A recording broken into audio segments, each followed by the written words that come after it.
Ngikubingelela abalandeli be-channel sesichazana amaphupho egama langohlengiwe isibongo kwambotho-ke. Namhlanje nginesifiso sokuthi ngeke ngichaze into ethi umbona kanjani umuntu osuke engakufisela okuhle. Umbona kanjani futhi umuntu osuke ekufisela okuhle ongaba usizo empilweni yakho, noma umbona kanjani umuntu ongakufiseli okuhle okumonela izinto onazo.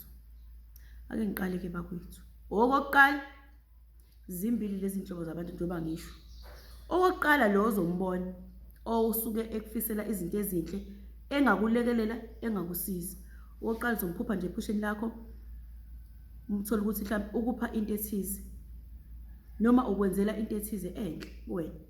Izifiso zakhe nezifiso nayo yonke into ayifisa ukuthi yenzeke ngawe. Uyakupha, uyakulekelela, uyakubambisa into ethize, ulekelelana nawe.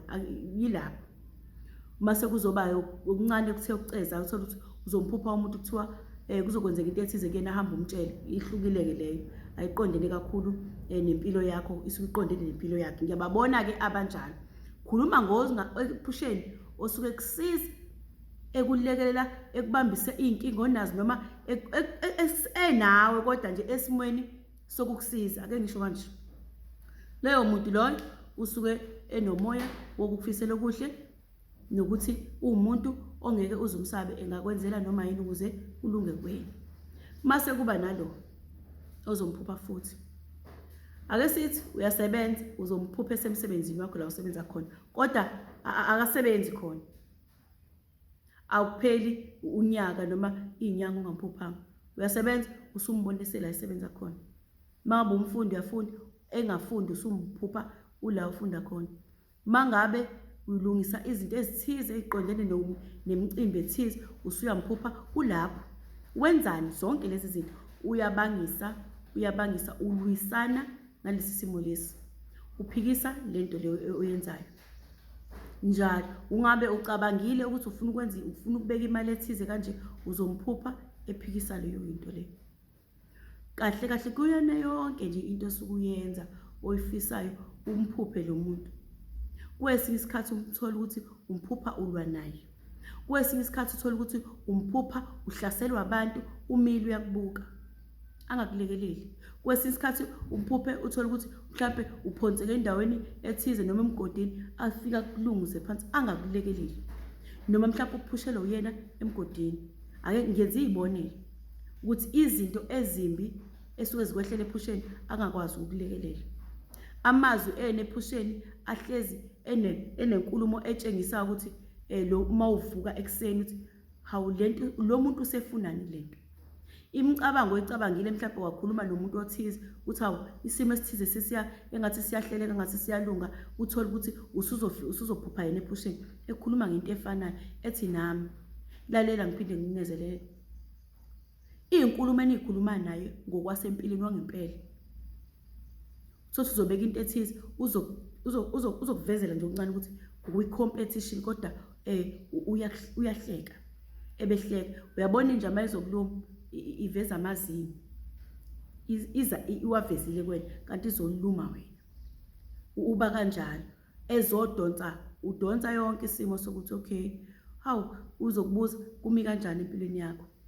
Angisho umuntu ozokubuza ngoba ngempela efuna ukukulethela usizo. Ngisho lo osuke kubuza ukuthi ufuna ukubona umama maphi nesimo sokuphumelela khona ezogijima ayovimba lento ukuthi ingenzeki, ngoba ungafanele ucace wena, ungafanele umehlule, ungafanele uqhame. Ukuhluleka kwakhe nawe afanele uhluleke khona nizokhonjwa nobabili noma nikhonjwe nonke ukuthi siyafana nje. Bobheka amagama abantu abakhulumayo ukuthi umuntu akakhuluma into yakhe kodwa ukhuluma into ezokudiliza wena ngaphakathi wona umoya wakho ingakukhulisi. Athawu nawo nokuthi nami lento ngaba nayo kodwa yagcina isiphelelele eshinto ebhlungu ngento yakho oyizamile. Hawu uthenge lesi sicathulo uyobheka leyo magama. Hawu uthenge lesi sicathulo ngaba naso esikhathini esukuthi angisasithandi, uzithengele. Angithi ungenaphi yena?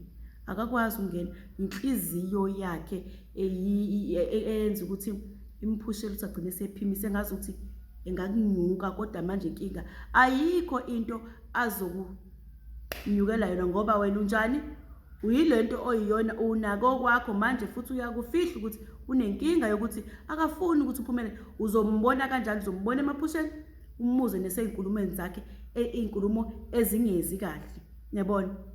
Afuna ukuphakamisa ukuthi uma ngabe kuthiwa kunento ethize othi hawu kade ngifuna ukwenza i-birthday ethize, noma ngifuna ukwenza into ethize, noma ngifuna ukwenza umcimbane othize, umuzwe naye ephakamisa isimo sakhe esithize, sithi leyo nto nami bengithi leyo nto, yabo abantu abanjalo, noma ngabe umakhelwane noma ngakuthiwa senimakhelwane, athi hawu leyo nto thina-ke sayenza esikhathini esinje ekhaya, inhliziyo yakhe ikhipheni ukuthi musa wena uyitshela ukuthi ugqamile noma ungcono kunathi, yiba phansi inhliziyo yakhe akasho. Kanti umuntu bese hawu uthi hawu yazi khambe senze ukuthi hawu ngempela hawu kodwa kuhambe kahle kwalunge, yebo kulungile, hawu kodwa uNkulunkulu enze lento ukuthi lokho enikwenzile kunisize, yabo, abeke amagama aniphayo. Kodwa uma uzothi ukhuluma into uthi wena bekade nenza ukuthi mase hawu thina leyo nto sayenza-ke nje leyo nto njani, abeke nje izinto ezingathi shu.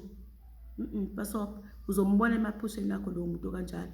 So lento engiyikhuluma la bafowethu, ngizele nje ukuqwashisa ukuthi umuntu onjengaloyo kudluka eduze kwakhe ngoba usuke ezobheka ukuthi ukuphi, wenzani, ufuna ukuthi akusondeze eduze kwakhe khona izokwenza njani, ezokulalela yonke into ngawo ukuthi usesendaweni enje, usekuleli zinga, ahambe eyokwenza izichitha, enze amakhathazo azokukhathaza ukuthi lezi zinto ozenzayo nempilo zami uyiphila kungenzeki, kungalungi.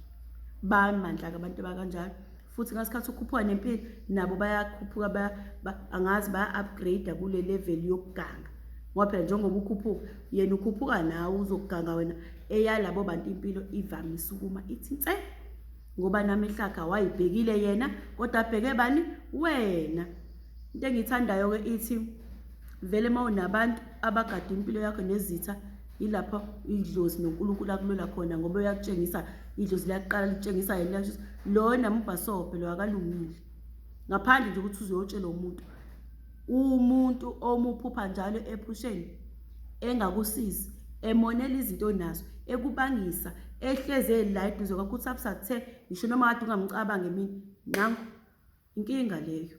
Mubheke ukuthi makhuluma nawe ugade uzwa amagama akhe, uma zingakanani iy'ncomo eziza kuwena nezinto azicabangela wena ezinhle, kunokuthi acabangele isimo sakhe, nokuthi edilize noma adiscourage wena ngento osuke uyikhuluma ukuthi wena ngifuna ukuhlela ukuthi ngenza ukuthi yena mase nami noma usibanibani akulinganise nabantu abangahlangene nje nawe, akutshela ukuthi hawu lento le ngayibona endaweni ethize, leyo nto into esiyaziyo, abe nezinto nje ezinephula lento othi ufuna ukuyenza. Akusiyena umuntu oright loyo, kudluka eduze kwakhe ngoba uzomuhlula ngoluyisuku, uzokufaka i-poison zokuhle basobho, ngoba uzobe sekhathele ukulwisana nawe ngoba idlozi lizokulwela, uyokubiza nje akufakele into, ugcine usuba esimeni esithize okade ungazilindele. Baleka nje, hambela kude, hayi ukuthi umuntu umzonde, kodwa hambela kude musa ukutholakala, ungatholakali musa ukuzi, yabo, ngoba egcineni nisuke nitsheliwe, kodwa